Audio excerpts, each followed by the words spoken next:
नमस्कार, creativity with Radha में आप सभी का स्वागत है। आज हम मेथी के लड्डू बनाएंगे। मेथी के लड्डू सर्दियों से होने वाली बीमारियां और जोड़ों के दर्द, नसों में खिंचाव आदि रोगों में विशेष फायदेमंद होता है। और आज मैं ये भी बताऊंगी कि मेथी के लड्डू में मेथी की कड़वाहट कैसे दूर होगी।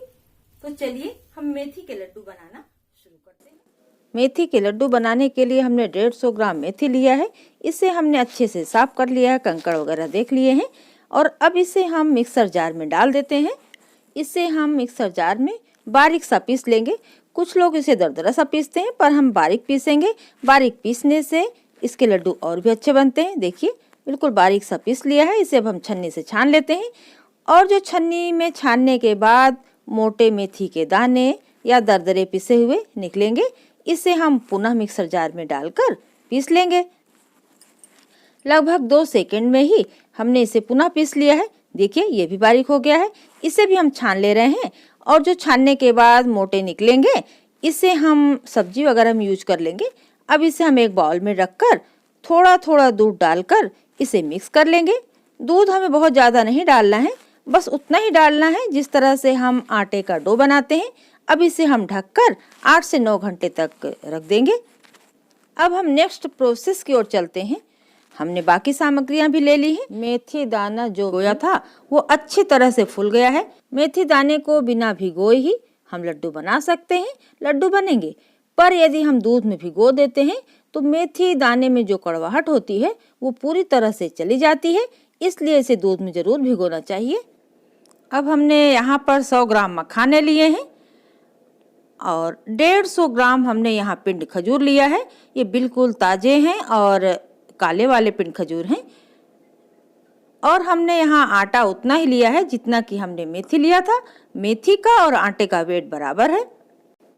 100 ग्राम हमने बम्बूल के गोंद लिए हैं। ये गोंद देखिए लाइट ब्राउन कलर के हैं, बिल्कुल शाइनिंग वाले हैं।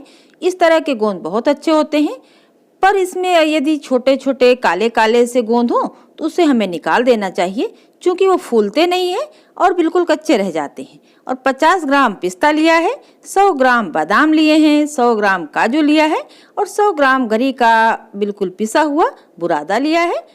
एक जायफल, काली मिर्च और एक छोटी सी दालचीनी लिया है। और मैं यहाँ घी की क्वांटिटी निश्चित नहीं करूँगी, क्योंकि सारी चीज़ें घी में फ्राई होती हैं, तो इसलिए क्वांटिटी इसकी निश्चित करना मुश्किल हो जाता है। अब हमने गैस पर कढ़ाई चढ़ा दी है और 1 चम्मच घी डाल देते हैं। फूले हुए मेथी दाने को हम हाथ से इस तरह से मसल मसल कर अलग कर लेंगे। बिल्कुल बिखरे हुए से मेथी दाने के पाउडर हो गए हैं। अब इसे हम कढ़ाई में डालकर धीमी फ्लेम पर लगातार भूनेंगे। जब हल्का सा रंग चेंज हो जाएगा तब हम इसे निकालेंगे। लगभग हमें 10 मिनट तक इसे धीमी गैस पर सेकते रहना है। सेकने के बाद देखिए इसमें हल्की हल्की सी खुशबू आने लगी है और लगभग ये सिक चुका है। देखिए रंग भी चेंज हो गया है। अब इसे हम एक बड़े बर्तन में ट्रांसफर कर लेते हैं और कढ़ाई में हमने पुनः 1 चम्मच घी डाल दिया। इसमें हम आटे को डालकर भी लगभग धीमी फ्लेम पर 10 मिनट ही सेकेंगे। और जब आटे का रंग चेंज हो जाएगा, आटा हल्का सा गुलाबी गुलाबी सा लाल लाल सा हो जाएगा, तब हम इसे उतार लेंगे। देखिए आटा हमारा लगभग सिक चुका है। इसमें भी धीमी धीमी सी अच्छी सी खुशबू आ रही है और आटा का रंग चेंज भी हो गया है, सिक चुका है। अब इसे भी हम बड़े बर्तन में जिसमें हमने मेथी रखा है इसमें ट्रांसफर कर लेते हैं। हमने कढ़ाई को गैस पर पुनः चढ़ा दी और 1 चम्मच घी हम फिर से डाल दिए हैं। अब इसमें हम थोड़ा थोड़ा गोंद डालकर इसे फ्राई करेंगे। हमें गोंद के लिए ज़्यादा घी नहीं डालना है, थोड़ा थोड़ा ही घी डालेंगे और इसे हम फ्राई कर लेंगे। क्योंकि गोंद तलने के बाद जो घी बचता है वो घी किसी काम का नहीं होता है और इसमें डस्ट जैसा आ जाता है।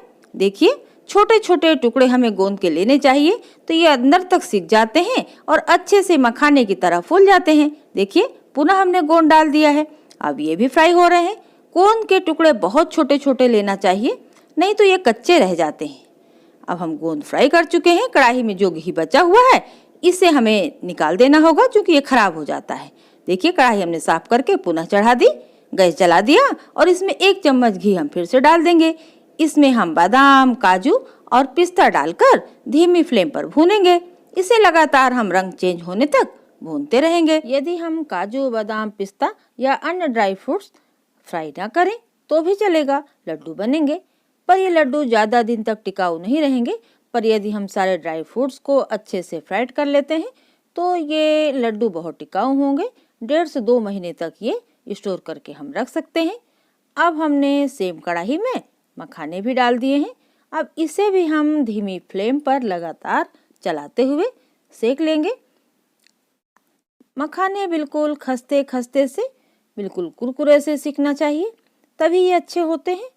और इस तरह से लगातार हम धीमी फ्लेम पर इसे सेकेंगे। जब मखाने हम हाथ से तोड़कर देख लेंगे, मखाने अगर टूट जाते हैं तो समझ लीजिए मखाने तैयार हो चुके हैं। देखिए हमने तोड़ लिए, मखाने कुरकुरे से टूट गए हैं। अब इसे भी हम एक प्लेट में निकाल लिए हैं। अब हम कढ़ाई में पिंड खजूर के बीजे निकालकर सारे पिंड खजूर को इकट्ठा कर लेंगे। देखिए इसके सारे बीजे पत्ते पतले से जो बीजे होते हैं इसे हम निकाल लिए हैं। अब हम मिक्सर जार में सारे ड्राई फ्रूट्स को डालकर काजू, बादाम, पिस्ता हमने सभी डाल दिए हैं और इससे दरदरा सा पीस लिया है। देखिए एक बड़े बर्तन में हमने इसे भी डाल दिया। अब हम मखाने भी पीस लेंगे। मखाने भी देखिए दरदरे से पीस गए हैं। काली मिर्च इसे भी हम इसी बर्तन में भी हम डाल देते हैं, पाउडर बना लेंगे। और ये सारे बबूल के फूले फूले मखाने की तरह गोंद हो गए हैं। इसको हम हैंड मैशर से इस तरह से दबा दबा कर पीस लेंगे। ये जैसे ही हम दबाते जाएंगे ये कुरकुरे से बिल्कुल चूर होते जाएंगे। और इसको हम मिक्सर जार में भी पीस सकते हैं, पर मिक्सर जार में यदि इसके जो दाने पके नहीं रहते हैं, पिस जाने से वो दांत में चिपकते हैं, इसलिए इसे हैंड मैशर से ही पीसना अच्छा रहता है। अब हमने इसमें दालचीनी का चूर्ण भी डाल दिया और मिक्सर जार में किशमिश और पिंड खजूर डालकर इसे भी हम पीस लेते हैं। ये बिल्कुल पीसकर गुड़ की तरह हो जाएगा। पिंड खजूर बहुत अच्छे होते हैं, इनमें कैल्शियम, आयरन भरपूर मात्रा में पाया जाता है। देखिए ये बिल्कुल पीस चुका है, जैसे गुड़ की तरह दिखाई पड़ रहा है। अब हमने कढ़ाई गैस पर चढ़ा दी, 1 चम्मच घी डाल दिया और घी पिघल चुका है। अब इसमें हम पिसे हुए किशमिश और पिंड खजूर डाल देते हैं और इसे भी हम अच्छी तरह से धीमी फ्लेम पर भून लेंगे घी में। बिल्कुल गुड़ की तरह, ये चाशनी की तरह दिखाई पड़ रहा है। अब इसे भी हम इस मिक्सचर में डाल देते हैं। ये सारे ड्राई फ्रूट्स, गोंद, आटे और मेथी, इन सब के साथ इस मिक्सचर को भी हमने डाल दिया और अच्छे से मिक्स कर लेंगे। बिल्कुल अच्छी तरह से मिला लेने के बाद इसके फिर हम लड्डू बना लेंगे। देखिए मिक्स हो गया है। ये पिंड खजूर और किशमिश पीसने के बाद ये सारी चीज़ों को बाइंड कर देता है। देखिए कितनी अच्छी तरह से लड्डू बन जा रहे हैं। ये लड्डू बहुत ही पौष्टिक होते हैं, सर्दियों में तो विशेषकर जरूर बनाना और खाना चाहिए।